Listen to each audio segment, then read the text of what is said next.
Madam গো কাছে কিছু চাই দেই পাই নাকি? ম্যাডাম দাঁড়ান না, আমি সকাল থেকে কিছু খাই নাই, আমার কিছু দিবেন? আচ্ছা দিতাছি। আরে চাঁদনি, এটা কি করতেছে? আমার কাছে তো 100 টাকা আছে, লোকটাকে দেই। চাঁদনি দাঁড়াও, এই টাকাগুলো কি তোমার বাবার, যে সহজে এই লোকটাকে তুই দিয়ে দিচ্ছিস? আরে স্যারটা ম্যাডামের হাত থেকে টাকা কেড়ে নিল কেন? আর এখানে 100 টাকা, 1-2 টাকা না, কষ্ট করে কামাইতে হয়। আর নয়ন, তুমি কি পাগল হয়ে গেছো নাকি? রাস্তাঘাটে আমার সাথে এরকম ব্যবহার করতেছো কেন? আমি কি কোনো বড় ধরনের অন্যায় করছি? খুব ভালোভাবে আমি তোর সাথে ব্যবহার করতেছি। এগুলো কি তোর টাকা যে তুই পকেটে বাইর করা এই ভিক্ষুককে দিচ্ছিস? বল, তুই কামাস টাকা পয়সা? নয়ন, তুমি দেখতাছো না লোকটা গরিব, উনি কিচ্ছু খায় নাই, ওনাকে খাওয়ার জন্যই টাকাটা দিচ্ছি। আমি কি উল্টাপাল্টা কোনো কাজে লাগাইছি? আর তুমি কি না শুধু শুধু আমার সাথে খারাপ ব্যবহার করতেছো? ভালো কাজের দাম নাই, তাই না নয়ন? দেখ চাঁদনি, তোর যেহেতু এত শখ মানুষকে সাহায্য করা, তাহলে তুই চাকরি কর, যা চাকরি করে নিজের টাকা দিয়ে মানুষকে তুই সাহায্য কর। বুঝতে পারছিস তুই আমার কথা? টাকা আমার আর দান করা তুই করতেছস, কত মায়া দেওয়া তোর। নয়ন, তুমি হয়তো বা ভুলে গেছো আমি তোমার বউ লাগি, আর জামাইয়ের সবকিছুর উপরে বউয়ের অধিকার আছে, সেটা কি তুমি জানো না? আমি একটা অসহায় মানুষকে খাবার খাওয়াচ্ছি, তুমি হয়তো বা জানো না অসহায় মানুষকে খাবার খাওয়ানো সুন্নতের কাজ। বুঝতে পারছো তুমি? আর নয়ন, তুমি আমাকে কেন এখানে আটকাচ্ছ? আমি তো কোনো অন্যায় করতেছি না, তোমার কি মনে হচ্ছে এগুলো কোনো অন্যায় কাজ? একবার না, আমি 100 বার আটকামো। এতই যখন তোর দেমাগ, এতই যেহেতু মানুষের উপকার করার চিন্তা ভাবনা, নিজে ইনকাম করে মানুষের উপকার করার চেষ্টা কর না, তখন বুঝবি ইনকাম করা কতটা কঠিন। নয়ন, একটু আস্তে কথা বলো, আশেপাশে সব মানুষ আমার দিকে তাকায় আছে, তুমি আমার সাথে এভাবে খারাপ ব্যবহার কেন করতেছো? কেন লজ্জা লাগতেছে তোর? পাবলিকদেরও তো জানা দরকার এই আমার বউটা উল্টাপাল্টা টাকা উড়াইতেছে। স্যার সকাল থেকে আমি না খাই আছি, ঝগড়া না করে কয়টা টাকা দেন না আমারে? এই ফকিনির বাচ্চা, একদম চুপ থাক। এখানে কি আমি কোনো দান খরচ করতে আসছি? আরেকটা এখানে কথা বলবি, একটা থাপ্পড় মারা তোর 32টা দাঁত আমি ফেলে দেবো। কি ব্যাপার, উনি দিয়ে আমাকে বকা দিচ্ছে? ভাই দেবে টাকা কি গাছে দেওয়া নাকি যে চাইলেই পাবি? দামরা একটা শরীর নিয়ে কাজ করে খাইতে পারছ না? ভিক্ষা করে কেন খাস? এই মেয়ে তো একটা বোকা, এবং কি অন্ধ হয়ে গেছে গা। এরকম একটা দামরাওয়ালা শরীর মানুষকে কেউ ভিক্ষা দেয়? মাথার সেন্স ভিতর তো নষ্ট হয়ে গেছে গা, তাই না চাঁদনি? তুমি জানো এদেরকে টাকা দিলে সবসময় চাইবে এবং কি প্রশ্রয় পেয়ে যাবে। ও স্যার একটু চুপ থাকেন না, এভাবে চিল্লাচিল্লি করেন না, টাকা না দিলে দিয়েন না, কিন্তু এভাবে সবার সামনে ম্যাডামরা অপমান করেন না। সবাই ম্যাডামের দিকে তাকায় আছে, আপনি দেখছেন? ভিক্ষুকের বাচ্চা দেখে আমাকে জ্ঞান দিচ্ছে। আর আপনি কেমন স্বামী যে সবার সামনে ম্যাডামরা অপমান করতেছেন?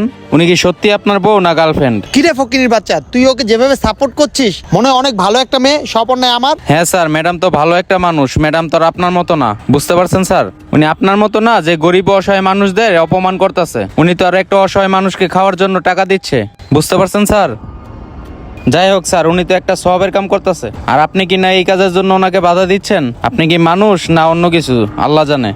আচ্ছা, মানে এতিমদেরকে সাহায্য করলে এটা সোয়াবের কাম, তাই না? আচ্ছা তোকে আমি একটা কথা বলি, একটা মহিলা আছে বুঝছস, যে নিজের শ্বশুর শাশুড়ির সাথে খুব খারাপ ব্যবহার করে, আর সেই মহিলাটা বাসার বাইরে এসে মানুষকে উপকার করে অভিনয় করে, আর নিজের শ্বশুর শাশুড়িকে সে একটুও দেখতে পারে না, বুঝতে পারছিস তুই? আর বাইরে অসহায় মানুষদের পাশে গিয়ে সে দাঁড়াতে চায়, আর স্বামীর ঘরে নিজের শ্বশুর শাশুড়িকে একবেলা খাবার সে দিতে চায় না, তাদের সাথে খারাপ ব্যবহার করে। এবার তুমি আমাকে বলো, ওর মতো মহিলা খারাপ না আমার মতো মানুষ খারাপ? স্যার, যে নিজের শ্বশুর শাশুড়িকে দেখতে পারে না সে হচ্ছে প্রকৃত খারাপ। হ্যাঁ ঠিকই বলছো, আর তোমার এই ম্যাডাম সেম কাজটাই করছে। নয়ন, তুমি কি উল্টাপাল্টা কথা বলতেছো? তোমার কি মাথা মুথা ঠিক আছে? আমি কি অন্যায় করছি তোমার বাবা মার সাথে? তুমি কি ভাবছো চাঁদনি আমি কিছু জানি না? আমি সবই জানি এবং সবই দেখি। তুমি এই পাবলিকদের বোকা বানাতে পারবা, কিন্তু আমাকে কখনো পারবা না। স্যার এসব কি বলছে? ম্যাডাম এত খারাপ? রাস্তাঘাটে কিনা এই অসহায় মানুষদেরকে তুমি 100 টাকা দিচ্ছ, যেন সবাই ভাবে তুমি একটা ভালো মেয়ে, আর রাত্রে আমার মাকে এবং আমার বাবাকে এক মুঠো ভাতও ঠিক মতো দাও না। আর ভাই দেবে রাতে তুমি গরম ভাত খাও, এবং কি আমার মা বাবাকে তুমি পান্তা ভাত খাও। ওনারা যদি এই বয়সে অসুস্থ হয়ে যায় তাহলে ওনাদের চিকিৎসা কে করবে? আমি একা ইনকাম করি, এই টাকা দিয়ে যদি আমার মা বাবার চিকিৎসা ঠিকঠাক মতো না করতে পারি, আমরা দুই ভাই এতিম হয়ে যাব। বুঝতে পারছো চাঁদনি? আর তুমি তো কখনো আমার মা বাবাকে মা বাবা মনেই করো না।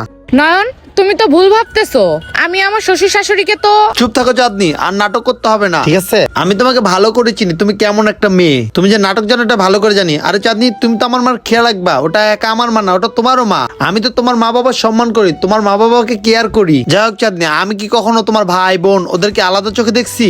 সবসময় আপন ভাবি, তোমার মা বাবাকে সম্মান করি সব সময়। আচ্ছা চাঁদনি, তোমার কি মনে আছে একদিন তোমার মার হাত কেটে গেছিল বাড়িতে, তুমি আমাদের বাসা ওলট পালট করে ফেলছিলা, আমাদের ফ্যামিলি সবাই তোমার মাকে দেখতে গেছিলাম, এবং কি তাকে নিয়ে মেডিকেলে দৌড়ে আমি করছিলাম, কিন্তু আমার ঘরে আমার নিজের মা বাবা কিভাবে আছে এটা আমি নিজেই জানি না। ওনারা আমাকে তোমার ব্যাপারে ভয় বলে না যেন আমি তোমার সাথে ঝগড়াঝাটি করি, কারণ তারা চায় না তোমার আমার সংসারটা ভেঙে যাক। আর আমার মা বাবা তোমাকে সবসময় নিজের মেয়ের চোখে দেখে। শোনো চাঁদনি, ভালো মানুষ সাজতে চাইলে আগে নিজের শ্বশুর শাশুড়িকে ভালোবাসো। শোনো চাঁদনি, আমি তোমাকে লাস্টবারের মতো একটা সুযোগ দিচ্ছি, আরেকবার যদি তুমি আমার মা বাবাকে কষ্ট দাও না, তখন আমার মতো খারাপ কেউ হবে না, বুঝতে পারছো? তুমি দাও, টাকা দাও। এনেন ভাই, কিছু খেয়ে নিয়েন, ঠিক আছে? আর এসব মানুষ দেখানোর জন্য মানুষকে ভালোবাসে, বাস্তবে না, কারণ এদের মনুষ্যত্ব নাই। আরেকবার যদি দেখি আমার মা বাবার সাথে খারাপ ব্যবহার করছো, তোমাকে ডিভোর্স দিতে বাধ্য হবো আমি। নিজের মন মানসিকতা ভালো করে আমার বাসায় আইসো। ম্যাডাম, আপনি অনেক ভাগ্যবতী যে আপনার ফ্যামিলি আছে, শ্বশুর শাশুড়ি আছে। এত ভালো একটা হাজবেন্ড পাইছেন, তার মনটা অনেক বড়। সত্য কথা বলতে কি, আমাদের মতো এতিমরাই জানে ফ্যামিলি কাকে বলে, আর আমাদের তো ফ্যামিলি নেই। বুঝতে পারছেন ম্যাডাম, আমরা এতিম এই দুনিয়ায়। যখন আপনার পরিবার থাকবো না, সারা জীবন আপনি আফসোস করবেন, তখন কান্না করলেও পাবেন না। বন্ধুরা, আমরা এমন মানুষ, ফ্যামিলি থাকতে ফ্যামিলির মূল্য দিই না, যখন ফ্যামিলি থাকে না তখন ফ্যামিলির জন্য আফসোস করি। তাই বলছি, সবসময় ফ্যামিলিদেরকে মূল্য দেবেন, কারণ তারা না থাকলে আমরা এই দুনিয়াতে কখনো আসতে পারতাম না। আমাদের এই ভিডিওটা ভালো লেগে থাকলে অবশ্যই টাইমলাইনে পাঠিয়ে দেবেন। ধন্যবাদ সবাইকে ভিডিও দেখার জন্য।